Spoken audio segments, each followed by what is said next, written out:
So here's the problem with gatekeepers. Gatekeepers have one job in life. Their job is to filter and protect their higher level executives from people who are not worthy and not important. From people who can be put into voicemail and can be given I'll take a name and number. The way gatekeepers keep score in their lives is by being able to check off, yes, I got one.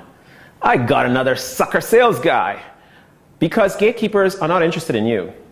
Yes, I have a lot of people who tell me, Tarek, well, you know what, I schmooze with my gatekeeper, I get them to love me, and then they're gonna help me out. And I'm like, okay, that's good for you. But if you're like me, I have yet to have a gatekeeper close a business deal for me.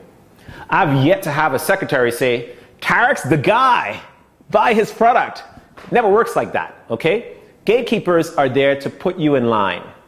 They're there to get you to, clip your wings, as it were.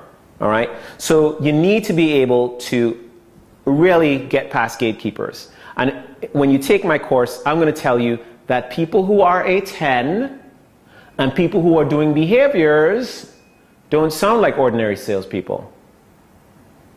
And when they don't sound like ordinary salespeople, gatekeepers break down out of their patterns. Right? So when does a gatekeeper win? A gatekeeper win when you're like, hi, I'm salesman Tarek, and I'm calling to speak to Bill. He's expecting my call. Can you please put me through?